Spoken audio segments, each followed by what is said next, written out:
जय हिंद एवरीवन। बहुत दिनों से वीडियो अपलोड नहीं हो पा रहे थे, मैं ऑनलाइन नहीं आ पा रहा था। कुछ रीज़न्स थे। रीज़न क्या था, इन्वर्टर ख़राब हो गया था, लाइट जाती फिर दिक्कत हो जाती। तो अब फाइनली हम लोग लगातार जुड़े रहेंगे और कोशिश करेंगे कि हफ्ते में 3 दिन आपको वीडियो ज़रूर मिल जाए। तो आज का हमारा जो टॉपिक होगा वो होगा प्राइमरी ऑक्सिलरी वर्ब का। बहुत इम्पॉर्टेंट टॉपिक है ये भी, प्राइमरी ऑक्सिलरी वर्ब। ये प्राइमरी ऑक्सिलरी वर्ब क्या आते हैं? बेसिकली इसमें 3 वर्ड हम सीखेंगे। ये 3 वर्ड होते हैं, बी, डू और हैव। इनको हम प्राइमरी ऑक्सिलरी वर्ब के नाम से जानते हैं। क्यों इन्हें प्राइमरी ऑक्सिलरी वर्ब कहा जाता है? अच्छा, ऑक्सिलरी वर्ब पहले समझ लें। ऑक्सिलरी वर्ब होता क्या है? ऑक्सिलरी वर्ब, इनको हम हेल्पिंग वर्ब के नाम से भी जानते हैं। हेल्पिंग वर्ब, ये हेल्पिंग वर्ब मेन वर्ब की हेल्प करने के लिए यूज किए जाते हैं। हेल्पिंग वर्ब, जैसा कि नाम है कि हेल्पिंग, हेल्प करने वाला वर्ब, तो ये हेल्प किसकी करता है? मेन वर्ब की करता है। कैसे हेल्प करता है मेन वर्ब की? तो इसके टेंस को बताकर या इसके टाइम को बताकर ये इसकी हेल्प करता है कि ये जो मेन एक्शन हुआ है वो किस टाइम पर हुआ है। ठीक है, एक बार और समझ लें। ऑक्सिलरी वर्ब जो होता है, ऑक्सिलरी वर्ब को हम हेल्पिंग वर्ब भी कह सकते हैं। हेल्पिंग वर्ब का काम क्या है? ये मेन वर्ब की हेल्प करते हैं और इसलिए हेल्पिंग वर्ब को हमेशा मेन वर्ब से पहले रखा जाता है। यानी हेल्पिंग वर्ब जब भी आएगा तो अपने मेन वर्ब के साथ ही आएगा। हेल्पिंग वर्ब करता क्या है? जैसा कि नाम इसका है, हेल्प करना, मेन वर्ब की हेल्प करना। तो मेन वर्ब की हेल्प कैसे करता है? तो उसके टाइम को बता के कि इस मेन वर्ब को, जो मेन एक्शन को किया गया है, वो किस समय पर किया गया है। ठीक है, अब हम चलते हैं प्राइमरी ऑक्सिलरी वर्ब पे। तो प्राइमरी ऑक्सिलरी वर्ब में ये 3 वर्ड आते हैं, बी, डू और हैव। इन्हें हम प्राइमरी ऑक्सिलरी वर्ब क्यों कहते हैं? क्योंकि ये जो वर्ड है ये मेन वर्ब की तरह भी इनको यूज़ कर सकते हैं आप, और हेल्पिंग वर्ब की तरह भी यूज़ कर सकते हैं। दोनों तरीके से यूज़ होते हैं। ठीक है, अच्छा, आपको ये पता है कि अगर कोई वर्ड हेल्पिंग वर्ब है, जैसे इज़, एम, आर, अगर ये हेल्पिंग वर्ब है तो अगर आपने इसको हेल्पिंग वर्ब कहा है तो इसके फॉर्म्स नहीं होंगे। लेकिन अगर इसको आपने मेन वर्ब कहा है तो इसके फॉर्म्स होंगे। मेन वर्ब के हमेशा फॉर्म्स होते हैं, आपको पता होगा ये चीज़। तो अगर इसको हम हेल्पिंग वर्ब के रूप में यूज़ करें तो आपको पता है कि इसका जो प्रेजेंट फॉर्म होता है वो होता है इज़, एम, आर। ठीक है, इसका पास्ट फॉर्म जो होता है वो होता है वॉज, वर, और इसका जो थर्ड फॉर्म होता है वो होता है बीन। ठीक है, अगर इसके आईएनजी की बात करेंगे, आईएनजी फॉर्म, तो वो होता है बीइंग। कैसे यूज होते हैं बीन और बीइंग? हमने इसके पहले वीडियो में डिस्कस कर लिया है कि बीन मेन वर्ब के रूप में कैसे यूज होता है, बीइंग को हम कॉन्टिन्यूअस टेंस में किस तरीके से यूज करते हैं। तो अगर आप इसके यूसेस को समझना चाहते हैं तो आपको प्रीवियस वीडियो देखना पड़ेगा। इस वीडियो के डिस्क्रिप्शन बॉक्स में सारी चीज़ें दी हुई हैं। सब चीज़ का, जितने भी वीडियोस मैंने अभी तक अपलोड किए हैं वो सब के लिंक्स दिए हुए हैं, तो आपको कहीं इधर उधर भटकना नहीं पड़ेगा। या तो आप इसके डिस्क्रिप्शंस में जो लिंक दिए गए हैं उसके थ्रू आप चले जाइए, या आप प्ले लिस्ट, इसकी इस चैनल पे प्ले लिस्ट जो बनाई गई, प्ले लिस्ट में सब सारी चीज़ें मैंने सीक्वेंस से डाली हुई है, वहाँ से आप जा सकते हैं, वहाँ से देख सकते हैं। ठीक है, चलिए इसके बारे में बात करते हैं। डू, डू जब मेन वर्ब के रूप में यूज होगा, मैं हेल्पिंग वर्ब के बारे में बात नहीं कर रहा हूँ अभी। डू जब मेन वर्ब के रूप में यूज होगा तो इसके फॉर्म्स होंगे। तो इसका प्रेजेंट फॉर्म क्या होगा? इसका प्रेजेंट फॉर्म होगा डू या डज। इसका जो सेकेंड फॉर्म होगा वो होगा डिड, थर्ड फॉर्म होगा वो डन, और आईएनजी फॉर्म जो होगा वो होगा डूइंग। नाउ हैव, हैव का जो प्रेजेंट फॉर्म होता है वो हैव ही होता है। ठीक है, अच्छा, एक चीज़ ये भी देखिए, ये देखिएगा। चलिए हम हैज़ भी यहाँ पे लिख देते हैं, हैज़ और हैव, बाद में हम इसको डिस्कस कर लेंगे। इसका जो सेकंड फॉर्म होगा वो होगा हैड, थर्ड फॉर्म जो होगा हैड, और आईएनजी फॉर्म जो होगा वो होगा हैविंग। ठीक, जब ये मेन वर्ब के रूप में, ध्यान रखिएगा, जब ये बी, डू और हैव मेन वर्ब के रूप में यूज होंगे तो ये दिखाएगा स्टेट को, ये दिखाएगा किसी एक्शन को, और ये दिखाएगा पोसेशन को। ठीक, और जब ये हेल्पिंग वर्ब के रूप में यूज होंगे तो अलग अलग टेंस में यूज होंगे।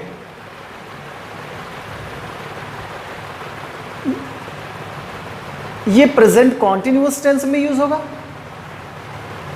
और ये वॉज वर जाते हैं, ये पास्ट कॉन्टिन्यूअस टेंस में यूज होता है।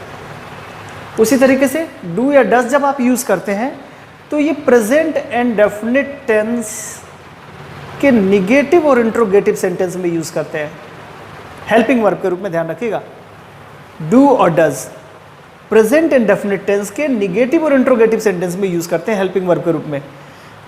अफर्मेटिव सेंटेंस में यूज नहीं होता। ठीक है, अफर्मेटिव सेंटेंस में सिर्फ वर्ब के फॉर्म्स को आप यूज करते हैं, फर्स्ट फॉर्म को यूज करते हैं। डिड जो यूज होता है हेल्पिंग वर्ब के रूप में, ये पास्ट एंड डेफिनिट टेंस के निगेटिव और इंट्रोगेटिव सेंटेंस में यूज होता है। इसीलिए यहां से दो क्वेश्चन बहुत पूछे जाते हैं, प्रेजेंट एंड डेफिनिट टेंस का निगेटिव इंट्रोगेटिव और पास्ट एंड डेफिनिट का निगेटिव इंट्रोगेटिव, क्योंकि ये दो ऐसे टेंस हैं, प्रेजेंट एंड डेफिनिट और पास्ट एंड डेफिनिट टेंस, जिसके अफर्मेटिव सेंटेंस में कोई भी हेल्पिंग वर्ब यूज नहीं होता है। एक चीज़ ध्यान रखिएगा, जो आप टेंस पढ़ते हैं उसका प्रेजेंट एंड डेफिनिट टेंस और पास्ट एंड डेफिनिट टेंस का अफर्मेटिव सेंटेंस में उसमें कोई हेल्पिंग वर्ब यूज नहीं होता। जैसे हम निगेटिव बनाते हैं, इंट्रोगेटिव बनाते हैं, तब ये हेल्पिंग वर्ब यूज किए जाते हैं। कैसे यूज होते हैं अभी हम सबको एक एक करके देख लेंगे। आते हैं हम इस पे देखते हैं, हैज़ और हैव अगर ये टेंस में यूज होंगे यानी हेल्पिंग वर्ब के रूप में यूज होंगे तो आपको पता है ये यूज होते हैं प्रेजेंट परफेक्ट टेंस में, प्रेजेंट परफेक्ट टेंस में। ठीक है, अब ये अफर्मेटिव, निगेटिव, इंट्रोगेटिव कहीं भी यूज करिए, सिर्फ इन्हीं दो टेंस को याद रखिएगा, प्रेजेंट इंडेफिनिट टेंस और पास्ट इंडेफिनिट टेंस। हैड की अगर हम बात करें हेल्पिंग वर्ब के रूप में जो यूज होता है ये पास्ट परफेक्ट टेंस में यूज होता है, पास्ट परफेक्ट टेंस में। ठीक है, और ये वर्ब की थर्ड फॉर्म है, वर्ब की थर्ड फॉर्म है तो आप जानते हैं हमेशा परफेक्ट टेंस में यूज होता है। वर्ब की आईएनजी फॉर्म है तो हमेशा कॉन्टिन्यूअस टेंस में यूज होगा, कोई भी कॉन्टिन्यूअस टेंस होगा उसमें यूज कर पाएंगे आप। तो चलिए हम इसको देखते हैं, बी, डू और हैव कैसे हेल्पिंग वर्ब के रूप में यूज होते हैं और कैसे मेन वर्ब के रूप में यूज होते हैं। देखिए, जब किसी सेंटेंस में अगर दो वर्ब यूज हो रहे हैं, यानी इनकी मैं बात कर रहा हूं, ये वर्ब यूज हो रहा है, इसके अलावा एक और कोई वर्ब यूज हो रहा है, तो एक हेल्पिंग वर्ब के रूप में यूज होगा और दूसरा मेन वर्ब के रूप में यूज होगा। लेकिन अगर एक ही वर्ब यूज हुआ है यानी सिर्फ यही यूज हुए हैं तो ये मेन वर्ब के रूप में यूज हो जाएगा। ये इस प्राइमरी ऑक्सिलरी वर्ब की विशेषता है। ठीक है ना, ये इसके फीचर्स है, इसकी मेन खूबी है। जैसे देखिए, सबसे पहले अगर हम बात करें इज एम आर की, ठीक है, तो इज एम आर ये आपने पढ़ा था लिंकिंग वर्ब के रूप में यूज हो सकता है, लिंकिंग वर्ब के रूप में हम यूज करते हैं। ठीक है ना, मेन वर्ब के रूप में आप कह सकते हैं कि इनके पास से कोई दूसरा वर्ब नहीं आ रहा है। और इस इज एम आर को हम कॉन्टिन्यूअस टेंस में यूज कर सकते हैं, कॉन्टिन्यूअस टेंस में, ठीक, हेल्पिंग वर्ब के रूप में। कैसे यूज कर रहे हैं देखिए, अगर मैं कहूं, अच्छा एक चीज और भी बताया मैंने कि जब इज एम आर को आप मेन वर्ब के रूप में यूज कर रहे हैं, मेन वर्ब, मैं यहां से लिंकिंग वर्ब हटा दे रहा हूं वरना कंफ्यूज हो जाएंगे। लिंकिंग वर्ब आपने पढ़ लिया है, मैं यहां पे मेन वर्ब के बारे में बात कर रहा हूं। जब इज एम आर को हम मेन वर्ब के रूप में यूज करेंगे, मेन वर्ब के रूप में यूज करने का मतलब इसके बाद से कोई दूसरा वर्ब नहीं आएगा, तो ये हमेशा स्टेट को दिखाएगा। ध्यान रखिए, अभी मैंने बताया था आपको कि इज एम आर जब मेन वर्ब के रूप में यानी बी वर्ब्स जब भी मेन वर्ब के रूप में यूज होंगे तो ये स्टेट को दिखाएंगे, और जब ये हेल्पिंग वर्ब के रूप में यूज होंगे या ऑक्सिलरी वर्ब के रूप में यूज होंगे तो ये टेंस को दिखाने के लिए यूज होंगे। ठीक है ना, अब चाहे उसको एक्टिव वॉइस में यूज कर लें चाहे उसको पैसिव वॉइस में यूज कर लें, दोनों तरीके से। तो मेन वर्ब के रूप में स्टेट को दिखाएगा, और अगर इसको हेल्पिंग वर्ब के रूप में यूज करें तो ये कॉन्टिन्यूअस टेंस में यूज हो जाएगा। जैसे अगर मैं कहूँ ही इज अ टीचर, ना ये जो इज हमने यूज किया यहाँ पे इसको कह सकते हैं कि ये मेन वर्ब के रूप में यूज हुआ है, क्योंकि इसके पास से दूसरा कोई वर्ब नहीं है। ठीक है, अच्छा जब ये मेन वर्ब के रूप में यूज हो रहा है तो इसका काम क्या है, ये एक स्टेट को दिखा रहा है। स्टेट किसकी दिखा रहा है, इसकी स्टेट को दिखा रहा है कि वह है क्या, वो टीचर है। तो इसका मतलब है और इसके चक्कर में ना पड़िए। आप देखिए कि इज कैसे यूज हुआ है, हेल्पिंग वर्ब के रूप में या मेन वर्ब के रूप में। तो यहाँ पे मेन वर्ब के रूप में यूज हो रहा है, तो मेन वर्ब के रूप में आपको पता है, ये कॉन्सेप्ट याद रखिए कि जब मेन वर्ब के रूप में यूज होगा तो ये स्टेट को दिखाएगा। किसके स्टेट को दिखाएगा? ये अपने सब्जेक्ट के स्टेट को दिखाएगा। तो इसका स्टेट का मतलब उसकी दशा को दिखाएगा, ठीक है। वो है क्या, वो किस स्टेट में है, तो वो क्या है, वो एक टीचर है, उसकी स्टेट को दिखा रहा है, ठीक। फिर उसी तरीके से अगर लेकिन यहीं पे अगर मैं ऐसे लिखूं, ही इज टीचिंग नाउ, अब तो ये मेन वर्ब नहीं रहा, अब ये हेल्पिंग वर्ब हो गया। हेल्पिंग वर्ब किस टेंस का हेल्प, क्योंकि हेल्पिंग वर्ब है तो मेन वर्ब आ रहा है। देखिए यहाँ पे वर्ब के आईएनजी फॉर्म, ये मेन वर्ब है, ये हेल्पिंग वर्ब है। कॉन्टिन्यूअस टेंस है, कॉन्टिन्यूअस में क्या होता है, कोई चीज़ कॉन्टिन्यू होती है। कौन सी चीज़ कॉन्टिन्यू हो रही है, तो टीचिंग का काम चल रहा है, ठीक है। तो कॉन्टिन्यूअस टेंस में कोई भी काम फॉर द टाइम बीइंग के लिए होता है, थोड़े समय के लिए होता है, बस कॉन्टिन्यू रहता है, उसके बाद से खत्म हो जाता है। तो यहाँ पे अगर इस समय मुझे फ़ोन करे, भाई क्या कर रहे हो, तो मैं बोलूँगा क्या, मैं पढ़ाता हूँ, मैं बोलूँगा मैं पढ़ा रहा हूँ, तो वो समझ जाएगा अभी थोड़ी देर बाद ये एक्शन खत्म हो जाएगा। अब कितनी देर बाद खत्म होगा ये बात अभी नहीं की जा रही है, ये बात की बात है, ठीक है, कि कितनी देर को आप कॉन्टिन्यूअस टेंस बोलेंगे। तो ही इज़ टीचिंग, तो यहाँ पे ये हेल्पिंग वर्ब हो गया, ये मेन वर्ब हो गया। सेम एज आप यूज़ कर सकते हैं आई एम a स्टूडेंट, ठीक है ना, आई एम a स्टूडेंट। यहाँ पे एम क्या है, मेन वर्ब है, ठीक, दूसरा कोई वर्ब आगे नहीं है, तो स्टेट को दिखा रहा है, ठीक है। किसके स्टेट को, इसके स्टेट को दिखा रहा है। क्या बता रहा है कि मैं एक स्टूडेंट हूँ, ठीक। अब एम का मतलब हूँ मत समझिएगा, वो बच्चों को समझाने के लिए चीज़ें बताई जाती हैं, लेकिन एग्जैक्टली इसका मतलब नहीं है। ये आप समझिए कि यहाँ पे क्या है, ये मेन वर्ब है, ये स्टेट को दिखा रहा है, ठीक है, इसके स्टेट को दिखा रहा है कि ये है क्या, ठीक है, वो एक स्टूडेंट है। लेकिन अगर यहीं पे कहा जाए, अगर ये कहे आई एम वॉकिंग, ठीक, अब यहाँ पे मेन वर्ब नहीं है, ये हेल्पिंग वर्ब है, कॉन्टिन्यूअस टेंस में यूज़ किया आपने। तो बी वर्ब को आपने देख लिया कि बी वर्ब कैसे यूज़ हो रहा है। उसी तरीके से आर के एग्जांपल्स देख लीजिए। अगर कहा जाए दे आर स्टडिंग, ठीक है, और यहीं पे लिखा जाए दे आर स्टूडेंट्स। अब दोनों में बता सकते हैं आप आराम से कि कौन कहाँ पे हेल्पिंग वर्ब है, कहाँ पे मेन वर्ब है। देखिए हेल्पिंग वर्ब है यहाँ पे, नहीं मेन वर्ब है। देखिए आगे कोई दूसरा वर्ब नहीं है, वर्ब आएगा इसके साथ तो हमेशा ये आईएनजी फॉर्म में आएगा, ठीक है। आईएनजी फॉर्म में तो है नहीं, देखिए यहाँ पे ये आईएनजी फॉर्म है, तो इसका मतलब ये हेल्पिंग वर्ब है, ये इसकी हेल्प कर रहा है, बता रहा है कि ये काम कंटिन्यू है, प्रेजेंट में कंटिन्यू है, टाइम को बता रहा है। यहाँ पे देखिए कोई दूसरा वर्ब नहीं है, तो इसका मतलब यही इसका मेन वर्ब है। मेन वर्ब है तो मतलब ये स्टेट को बता रहा है, कि वो बता रहा है कि वे हैं क्या, वे स्टूडेंट्स हैं, क्या कर रहे हैं, दे आर स्टडिंग, ठीक है। तो यहाँ पे बी वर्ब को हमने देखा हेल्पिंग वर्ब के रूप में कैसे यूज़ किया हमने, और मेन वर्ब के रूप में हमने कैसे यूज़ किया। देखिए बहुत बेसिक चीज़ है, ये जानना बहुत ज़रूरी है, वरना आप आगे की पढ़ाई बहुत मुश्किल से आप समझ पाएंगे या कर पाएंगे, उसमें समझ ही में नहीं आ पाएगा, उसके ट्रांसलेशन निकालने के चक्कर में हो जाएंगे, हिंदी में समझने के चक्कर में हो जाएंगे, फिर मुश्किल हो जाएंगी, वो चीज़ें आपको ज़्यादा समझ में आ नहीं पाएंगे। तो बी वर्ब को हमने देख लिया हेल्पिंग वर्ब के रूप में भी और मेन वर्ब के रूप में भी।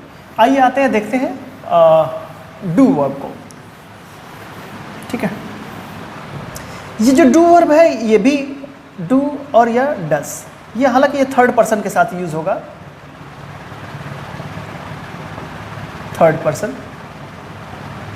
पर्सन कौन कौन से हैं, ही, शी, इट, किसी का नाम हो गया, उनके साथ आप यूज करेंगे। और ये डू जो यूज करेंगे वो प्लूरल सब्जेक्ट के साथ यूज करेंगे। प्लूरल कौन कौन से हैं, आई है, वी है, यू है, दे हैं, ठीक, इनके साथ आप यूज़ कर सकते हैं। तो डू और डज ये मेन वर्ब के रूप में भी यूज़ होते हैं और हेल्पिंग वर्ब के रूप में भी यूज़ होते हैं। हेल्पिंग वर्ब के रूप में मैंने बताया कि प्रेजेंट एंड डेफिनिट टेंस के निगेटिव और इंट्रोगेटिव सेंटेंस में यूज़ होगा, प्रेजेंट एंड डेफिनिट टेंस के निगेटिव इंट्रोगेटिव सेंटेंस में, ठीक है। मेन वर्ब के रूप में जो यूज़ होगा ये स्टेट को एक्शन को दिखाने के लिए यूज़ होगा, एक्शन को दिखाने के लिए यूज़ होगा, ठीक है। जैसे एक एग्जांपल से समझते हैं। ही थर्ड पर्सन है, डज यूज होगा, he does his homework, he does his homework. ठीक है, अब देखिए यहां पे हेल्पिंग वर्ब है कि मेन वर्ब? हेल्पिंग वर्ब नहीं है, मेन वर्ब है, क्योंकि आपको पता है कि जब ये हेल्पिंग वर्ब के रूप में यूज होगा तो प्रेजेंट इंडेफिनिट टेंस के निगेटिव और इंट्रोगेटिव सेंटेंस में आईटी मैंने लिखा है, आईटी का मतलब इंट्रोगेटिव सेंटेंस, यहाँ पे इंट्रोगेटिव सेंटेंस से मतलब समझिएगा, यहाँ पे इंट्रांजिटिव वर्ब मत समझिएगा। ही डज हिज होमवर्क, तो यहाँ पे मेन वर्ब है, और मेन वर्ब है तो इसका मतलब ये इसके एक्शन को दिखा रहा है, वो करता क्या है, वो अपने होमवर्क को करता है। He does his homework, action को दिखाता है ये। ठीक है, और अगर हम इसको हेल्पिंग वर्ब के रूप में यूज करेंगे तो ऐसे यूज करेंगे, he does not his homework, नहीं, he does not do his homework, his homework.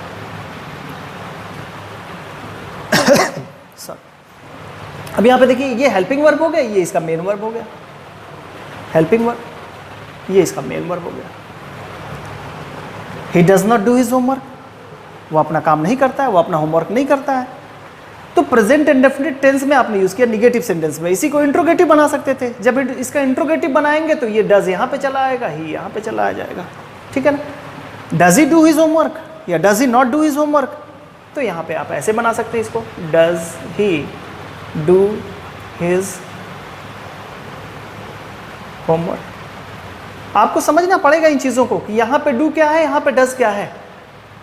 Helping verb हमेशा पहले आता है, मेन वर्ब बाद में आता है, कभी भी मेन वर्ब पहले और हेल्पिंग वर्ब बाद में नहीं आता। तो यहाँ पे ये हेल्पिंग वर्ब है यहाँ पे, ठीक है, इंट्रोगेटिव सेंटेंस में, और ये इसका क्या है, मेन वर्ब है। आई होप ये चीज़ें समझ में आ रही होंगी आपको कि किस तरीके से हम एक ही वर्ड को दो तरीके से यूज़ कर रहे हैं, एक हेल्पिंग वर्ब के रूप में भी और एक मेन वर्ब के रूप में भी। ये चीज़ें कॉम्पिटिटिव लेवल पे ज़रूरी पढ़ते हैं, लेकिन ये सब सारी चीज़ें हाई स्कूल की मैं पढ़ा रहा हूँ। एक बार और क्लियर कर दूँ आपको, ये जितनी भी चीज़ें हैं सब हाई स्कूल लेवल पे हैं, लेकिन पढ़ते कहाँ पे हैं आप, कंपटीशन में जाकर पढ़ते हैं। बेसिक चीज़ें अगर पहले आप पढ़ लिए होते तो इतनी मेहनत करने की ज़रूरत ना पड़ती। ठीक है, सीधे हम लोग क्वेश्चन डिस्कस कर रहे होते अभी तक।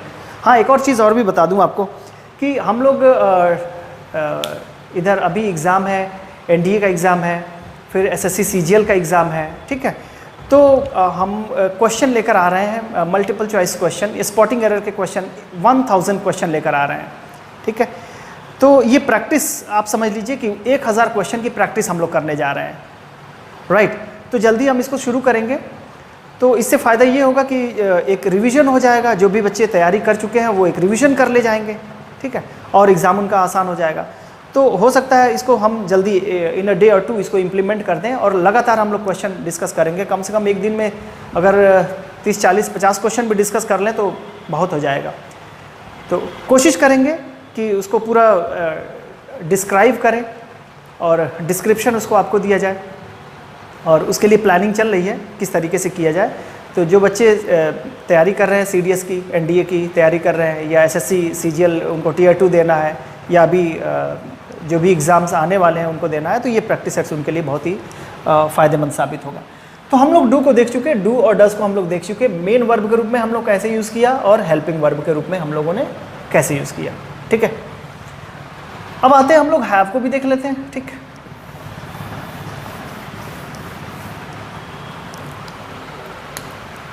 हैव, इनको भी हम मेन वर्ब के रूप में यूज़ कर सकते हैं।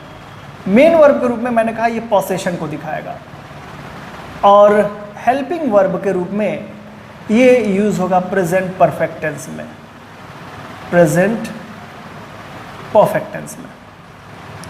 ठीक है, हैज़ भी है इसके साथ, हैज़ और हैव।